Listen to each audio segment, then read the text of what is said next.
Good afternoon, Reds from all around the world. This is KOPFORTHAT. I am your host, Mark Dutton, and welcome to the show. So, a lot's happened since we last spoke.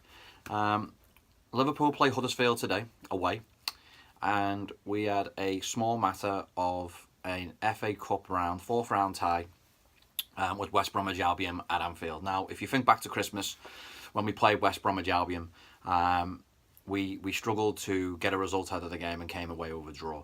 So this game was always going to be tough. So Jurgen Klopp went with his strongest team, tweaked a few areas in relation to fullbacks. He brings in Trent Alexander-Arnold at right back. He switches to goalkeepers and he brings in Mignolet. He goes with his strongest centre-half partnerships in Virgil van Dijk, again £75 million, with Joel Matip. He brings in Mondeo back at left back. Good to see him back after being out for so long.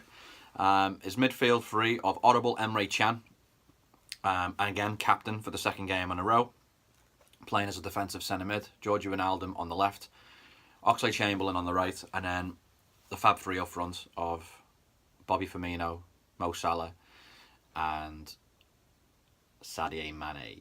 So, first game, Liverpool played with VAR. It was interesting to say that the results that were given were correct, and there was a lot of situations where it was used in the first half. I think it was maybe used 3 times. West Brom are disallowed a goal. Liverpool are given a penalty, which we miss. It was just craziness. On other days, penalties wouldn't have been given, and goals would have been allowed that weren't, supposedly stood. I think it's good for the people sitting at home. I just think it's not good for the people at the match. There was long periods of time, probably 6 or 7 minutes in the first half, where people in the stadium had no idea what was going on.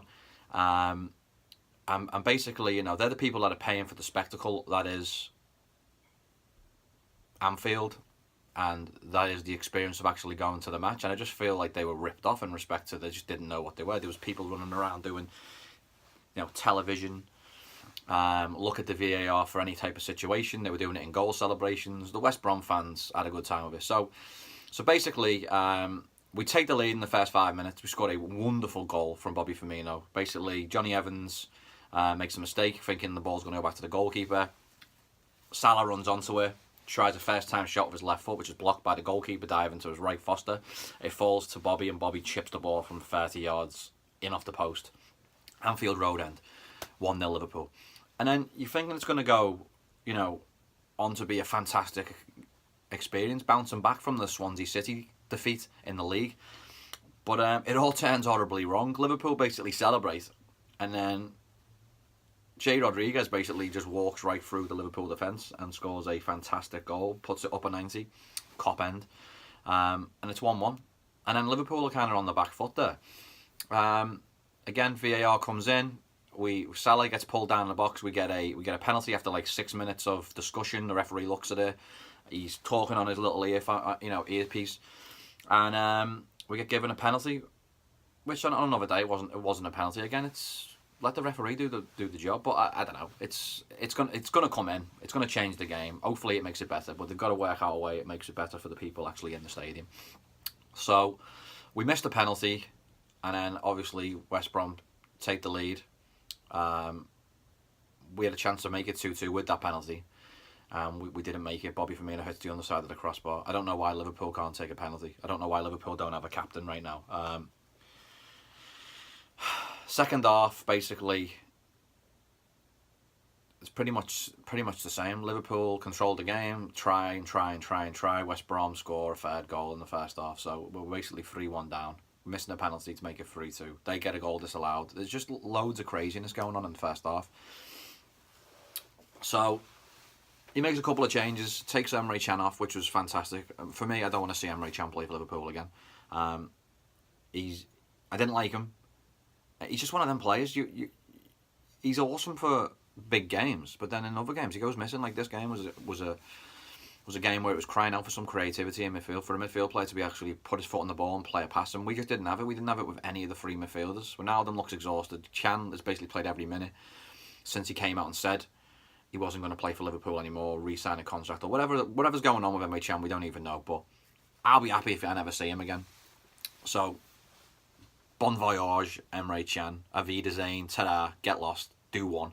So, Henderson comes back in for him. Hopefully Henderson's back. We've got a captain on the field. I've been critical of Henderson in the past, but we need a Jordan Henderson. We need somebody who's going to grab the game by the scruff of the neck and lead us through matches. We don't have that in this team right now, and Emre Chan is definitely not the answer. So Hendo comes in, Milner comes in, and basically Liverpool see out the game. We had a couple of chances. Ben Foster makes a couple of great saves. It was pretty much like the same, the same experience that we had in the draw, where we knock on the door. Foster's plays well, Johnny Evans plays well. The whole West Brom team outplayed Liverpool in relation to, they took chances. They had three probably opportunities to score. They scored 3 goals. So what are you going to do? Liverpool didn't really create too much in the second half. We just had a lot of the ball. That seems to be our downfall at the moment. We have a lot of the ball. We don't seem to be able to do too much with it. We scored 2 beautiful goals. I mean, Salah scores a goal in the second half. Bobby Firmino scores a goal in the first half. The goals we scored are fantastic. And another day, you win that game 2-0, and you're talking about how great Bobby is, and Salah just can't stop scoring. But team defending has let us down. Again, I don't think we should have brought in Virgil van Dijk when we brought him in. Yeah, granted, we signed him. That's great. I'm over the moon with that. But I think he needs time, like all the other players, to bed into Klopp's system. He trains players differently. He's a totally different kettle of fish than most managers in the league.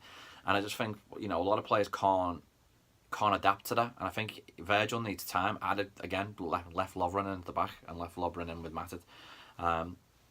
Obviously, Klavan's injured at the moment, so there's no place for him in the side anyway.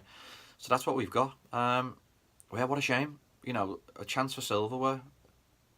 One of my Manc friends goes by the name of Glenn Walton. He basically sent me a message after the game and just said, when a Liverpool fan's going to get it into the red, that they're no longer a big club. And I kind of get that, just because we haven't been a big club since we let Michael Owen go, since we let McManaman go. Fernando Torres, Luis Suarez, Mascherano, Alonso. These are all players that you would really say are world-class players that have been awesome stars for Liverpool, and we've let them go. Coutinho today, or in January, should I say, paying homage to the man behind me. What a career this guy could have had. I got this from my sister. Donated to a school in Birmingham. He's from that area, obviously. He's gone to West Brom on loan at the end of the season, so he'll be back surrounded by family and friends. Well, this is my pride and joy right here. And again, you think back to the Gerrard season when Suarez was on fire, and we had both wingers flying down the field. So to let the likes of Torres go, Coutinho, we just basically sold all our best players every single season, and we've sold them to Chelsea, we've sold them to Man City with Sterling going. So that's 2 players in the same league that have gone there. Mascherano went to Barcelona, Suarez went to Barcelona, Xavi Alonso's gone to Real Madrid. So they're going to quote unquote bigger clubs with bigger ambition. I just don't know where Liverpool's ambition is right now. We're going to Huddersfield tonight away. We need to win. We need to qualify for the Champions League, but we need to kick on. I think Klopp's got a plan. A lot of questions around why hasn't he signed anyone in January. I didn't think he would sign. I went on record and stated he will not sign players in January. I don't think there was anyone out there that he was going to bring in. I think if he could have got the Keita deal done, he would have done it. But he didn't bring in anybody. We've got a day left. We've let Sturridge go. We've let Coutinho go. There's 2 game changers right there. I mean, granted, the man hasn't really played, and when he's been fit, he hasn't played him. And then he's been injured in training constantly. So, his list of injuries is insane. So, I think Klopp's basically resided to the fact that he's unreliable. Let's get rid of him. So he's gone. And am I sad about it? I am. I'm probably more sad about Sturridge than I am Coutinho, because I love Daniel Sturridge. I'm going to miss his crazy dance that he does on the sideline when he scores a goal.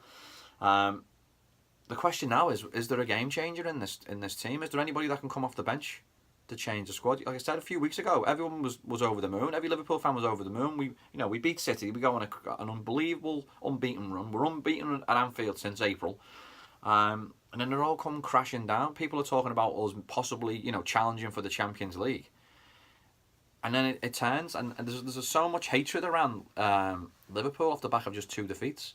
Like I said, we're not a huge club anymore. We might have a huge fan base, but Liverpool don't attract the big players. We got Mo Salah, and is he going to be one of the best players in the world? I think he might be, but when we bought him, he wasn't. He was playing in Rome. He was a Chelsea reject, playing well in Serie A. And we picked him up. We gambled on him, and he's kicked the back doors into the Premier League, and he's one of the he's going to be one of the top goal scorers towards the end of the season, if not challenging Harry Kane for that crown. Again, I was made up with the squad off the back of a month ago. I thought players like Woodburn will come into the squad and get a chance, but I don't know that they will now. My main worry is if someone gets injured. If Mane gets hurt, and again, Mane hasn't been playing well, but he won us games recently with a couple of nice finishes. But there's nothing on that bench that's going to change the game. Danny Ings, he runs around a lot, but he hasn't played football for 2 years. What's Danny Ings going to bring? So this is kind of a cry for help from most Liverpool fans. We just feel a little bit disillusioned at the moment. Not with Klopp. 100% behind the manager. We're happy to have him, and we're lucky to have him. I don't remember the last time we could actually say we're lucky to have a man in charge. I'd probably go back to Kenny, when Kenny took over. Obviously, we've had managers there that have done well, but bringing them in like Rafa Benitez. Who really knew too much about Rafa Benitez when we picked up Rafa Benitez? And since he's left Liverpool, what really has he done in relation to working for Chelsea, working for Real Madrid, now at Newcastle, struggling, hands tied, couldn't even take Daniel Sturridge off us. So there's a man you would think could attract players and rebuild the club, but he hasn't been able to do anything really at Newcastle. Wins a championship with a team that he should win the championship with. But yeah, like I said, we're lucky to have Klopp. So again, still 100% behind him. I'm disappointed obviously in the last 2 games, but it's a new game tonight. We need to react. We need to react hugely. And like I said, this game between Liverpool and Tottenham Hotspur that is looming this weekend is huge. It could be make or break for our season. We're 2 points ahead of them now. We beat them, we go 5 points ahead of them. Hopefully we win tonight, and hopefully they drop points again. You never cheer the Manx on, do you? But I wouldn't be too upset if Man United stick 17 past Tottenham tonight or tomorrow night, Wednesday, at Wembley. Sanchez scoring 15, that'd be nice. But a draw would probably be the best result there. Manchester United and Spurs drawing, then Liverpool taking all 3 points. But we've got to take care of business. Big game tonight. We played them at Anfield. We beat them 3-0. It was a poor game. We kind of set fire in the second half and really started playing and passing and moving. But the first half, we were poor against Huddersfield, really poor. So again, teams that park the bus, or basically leave the bus with the keys in the ignition, we've struggled against. And again, there should not be a threat on the counter-attack like there was with Jay Rodriguez against West Bromwich Albion. Just kind of, it's going back to him. It's kind of a kick in the teeth that we just lose to West Brom and he goes and signs for West Brom. I don't know what that says. It's craziness, yeah. You just knocked us out the cup. Go ahead, Daniel. Go and get him there. Like I said, though, I'm a big fan of his. That's staying up. It's never going to be taken down. I wish him success. I hope he does well. So, again, team news for tonight. There's been a lot going on with Virgil van Dijk. Apparently he's injured. And again, I wouldn't have brought him in this early. I would have given him a month. Would have given at least till the end of January to actually get up to speed. So he's obviously going to make, I would say, 6 changes, 5 or 6 changes. The front, let's go to the top. The front 3 are going to be the same, aren't they? It's going to be Salah, Mane, and Firmino up front. Then in midfield, I'm hoping that he brings back Jordan Henderson as captain, a leader. Hopefully Jordan comes in, and I want my vice captain alongside him. So I'd bring in James Milner.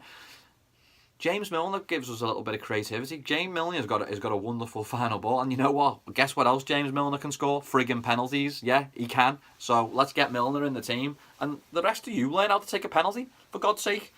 So yeah, I think Milner comes in. And I think Oxlade-Chamberlain is going to be the man that continues no matter what. I think Ox will always play. So he'll play Ox. I hope Ox has a good game tonight. You know, he doesn't want to be pulling him on 60 every single game. The last 2 defeats we've had, he's pulled him on 60. And I don't think there's anything wrong in the way he was playing. And I think he can change a game. And I think he can offer us something different if he changes formation. He talked about changing formation and changing his system multiple times. I didn't really see that too much against West Brom.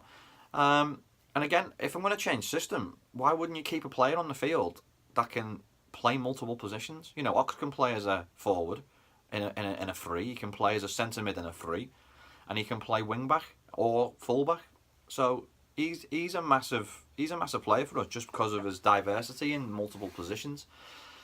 So he's going to come back into the midfield hopefully. So it'll be a midfield three, like I said, of Hendo, Ox, and Milner. I'm happy with that. The front three are fantastic. You're not gonna.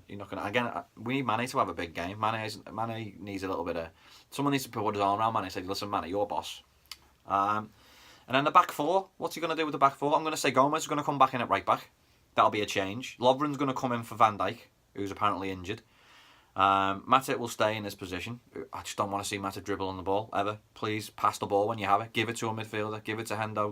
I just don't want to see you dribble on the ball because there's no end product. It'd be funny tonight if he dribbles and smashes one in the top corner. You could probably see that happening now. And then left back Robinson will come back in. And we'll change the goalkeeper again. Cleven will come back in goal. So that's basically it. That's where we're at. So hopefully the crowd will be up for this game tonight. Hopefully there'll be loads of noise. And hopefully we get 3 points. Again, go back to January.